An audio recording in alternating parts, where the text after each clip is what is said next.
Ora, o Deus de toda graça, que em Cristo vos chamou à sua eterna glória, depois de teres sofrido por um pouco, Ele mesmo vos há de aperfeiçoar, firmar, fortificar e fundamentar. A Ele seja o domínio pelos séculos dos séculos. Amém. Meus irmãos, certamente você e eu já recebemos algum convite. Já recebeu o convite? Já recebeu. E de vez em quando a gente recebe uns convites muito bonitos, muito elaborados. Tem gente que hoje fatura uma nota fazendo uns convites chiques, bonitos, né?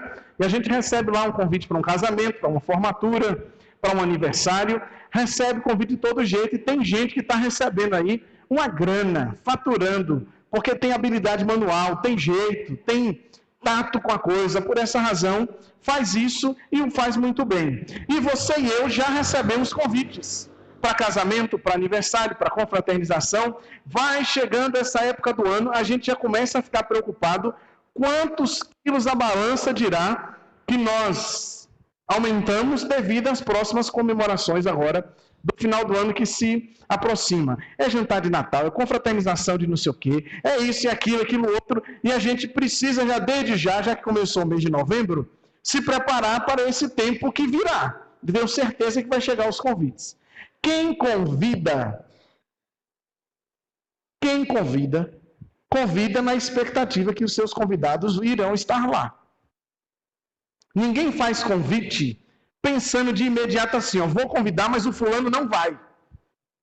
A gente convida querendo que a pessoa vá, mas nem sempre é possível. Então, por essa razão, em algum momento, você e eu convidamos, mas já colocamos na lista assim, convidei, mas não vai poder ir, por circunstâncias diversas.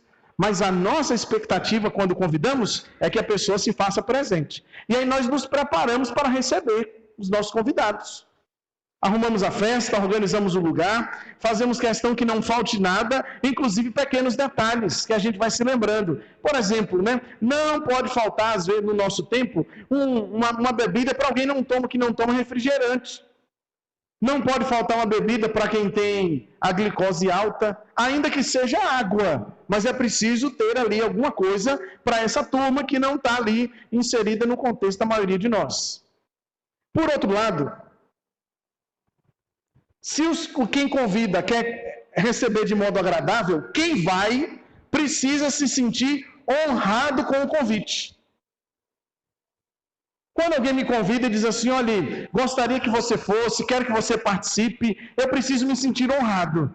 Porque alguém tirou um tempo, se preocupou comigo, me colocou na lista de convidados e veio e disse assim, olha, gostaria que você fosse a minha festa. Eu preciso me sentir honrado e me esforçar para participar da festa, para atender a essa convocação que eu fui convidado. O apóstolo Pedro, irmãos, na sua carta aí de 5 capítulos, curta, breve, como ele mesmo diz, uma breve exortação, ele nos convida a entendermos que a perseguição, ela viria sobre a igreja. É fato que, quando Pedro escreve para esses irmãos que estão sob perseguição, a sua proposta é fortalecer esses irmãos em Cristo, para que eles não desanimem diante das lutas que eles vão passar a enfrentar. Afinal de contas, eles agora estão fundamentados na fé de Cristo que os salvou. E por esta razão, eles têm um convite que está aí proposto nessa carta. Pedro escreveu inspirado pelo Espírito Santo, certamente. Homens inspirados por Deus foram movidos para que esse texto que nós temos em nossas mãos, o texto sagrado, do Gênesis ao Apocalipse, fosse escrito. Mas é interessante que, na perspectiva de Pedro, ele fala daquilo que ele mesmo experimentou, dos sofrimentos, das lutas, das dificuldades, das provações. E, no entanto, quando no seu martírio, ele podia talvez dizer como o apóstolo Paulo disse, combati o bom combate, acabei a carreira, guardei a fé. Essa é a perspectiva da vida de Pedro, que ele compartilha conosco aqui nessa carta. Enquanto cristãos, meus irmãos, minhas irmãs, nós vamos enfrentar sim dificuldades, problemas, mas é fato que quando nós estamos passando por essas tempestades, por essas circunstâncias na vida, o Senhor é conosco e nos sustenta. O Senhor nos ampara. Então é com essa visão de que a vida cristã vale a pena, de que a caminhada com o Senhor, embora apresente dificuldades, ela deve ser frutífera, É nessa perspectiva que Pedro, então, apresenta a sua carta. E especialmente nesses 2 versos aí que nós lemos, uma doxologia, ou seja, uma palavra de louvor a Deus, encerrando tudo que ele pensa. É como se fosse em poucas frases, deixe-me resumir tudo que penso acerca do que escrevi. Então, normalmente, no final das cartas, sempre tem uma palavra assim, e aqui identificada no versículo 11, dizendo assim, a ele seja a glória, o domínio pelos séculos dos séculos. Amém, diz o verso 11. Então, Pedro nos diz que, primeiro, quem nos chama em Cristo é Deus.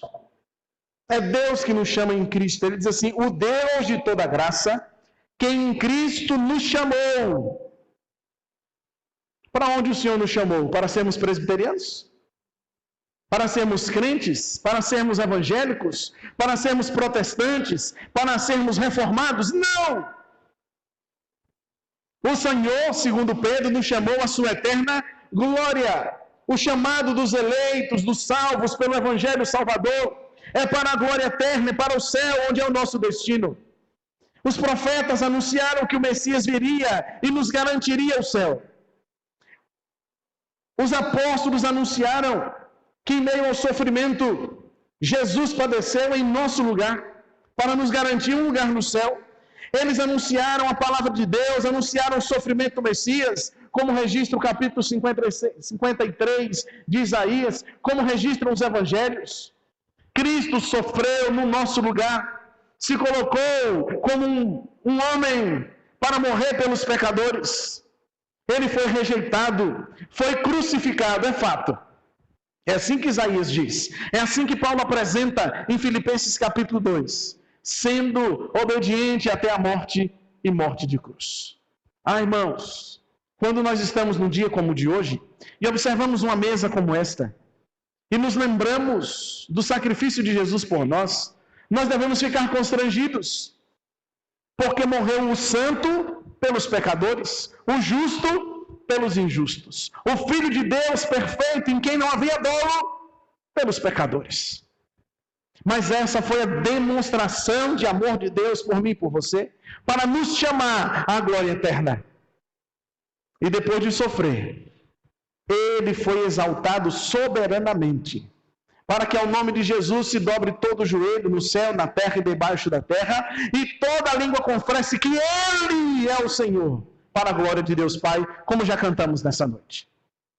É para lá que o Senhor tem nos chamado. Em segundo lugar, Pedro nos diz nesse texto que Deus nos sustenta em meio ao sofrimento.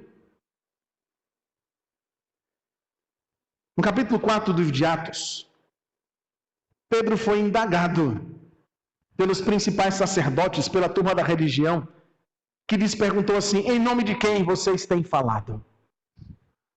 A resposta de Pedro e dos apóstolos naquela ocasião é, não há entre os homens nenhum outro nome pelo qual importa que sejamos salvos.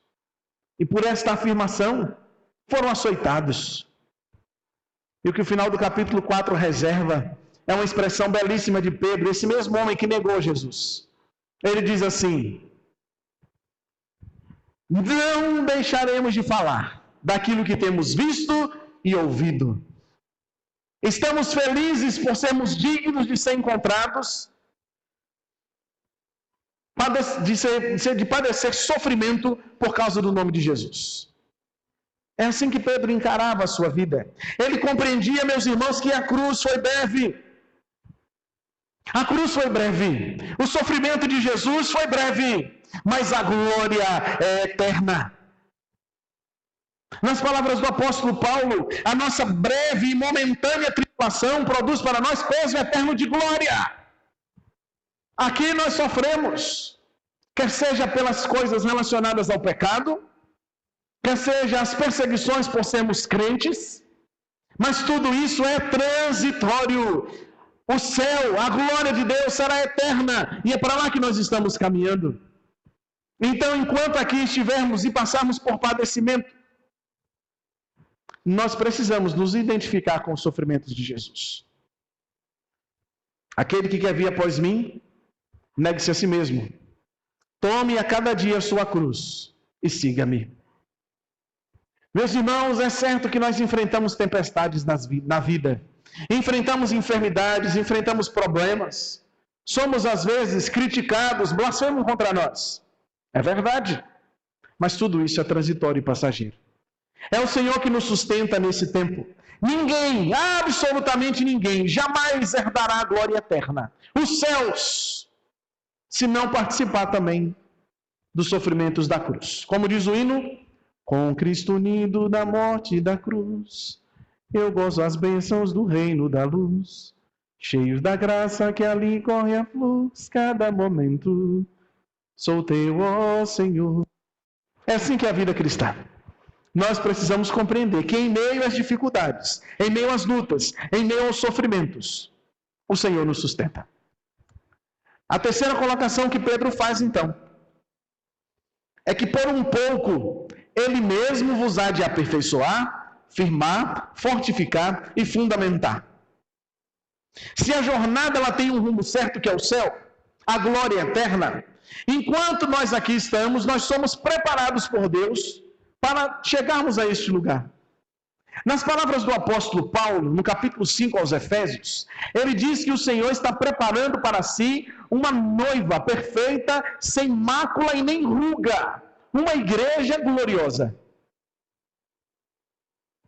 É impressionante, você já foi, eu também já fui, em vários casamentos, como recentemente estivemos aqui. E nenhum de nós espera encontrar uma noiva que não esteja muito bem arrumada. Nós não esperamos encontrar uma noiva descabelada. Nós não esperamos encontrar uma noiva que não esteja devidamente ornamentada. Vestido, véu, buquê, maquiagem, penteado, tudo isso faz parte de um dia precioso que é o dia da noiva. É um dia cheio de coisas, coisinhas, detalhes. Eles ficam marcados nas fotos, mas muito mais que as fotos, ficam marcadas no coração. O Senhor está preparando para si uma igreja sim. Só que você e eu, nesse tempo, somos como vaso nas mãos do oleiro. E Ele precisa aparar as arestas. Ele precisa nos aperfeiçoar para que nós tenhamos o caráter de Cristo amoldado na nossa vida. Então, por esta razão, os sofrimentos, eles são uma forma de Deus trabalhar em você e em mim, para que nós sejamos encontrados perfeitos para o dia do Senhor. Os dias vão passando e nós vamos sendo lapidados. E observe o sofrimento que deve ser para o barro, quando numa expressão como esta que está aqui, a roda do oleiro passando, e ele passando a mão, o dedo, e tira o excesso, e passa a navalha, e passa isso, passa aquilo outro. E depois de muito trabalho, ele põe aquela obra para secar, e se torna um belo vaso. É assim que o Senhor faz conosco. O Senhor nos aperfeiçoa, nos firma, nos fortifica e nos fundamenta. É o Senhor que assim faz. Para que aqui nessa terra nós vivamos de modo digno do Evangelho e assim alcancemos o propósito para o qual o Senhor nos chamou, conforme diz 1 Pedro 1,9. O propósito para o qual o Senhor tem nos chamado e nos aperfeiçoado é para a salvação de nossas almas. Por fim, meus irmãos, eu quero lhes dizer o seguinte.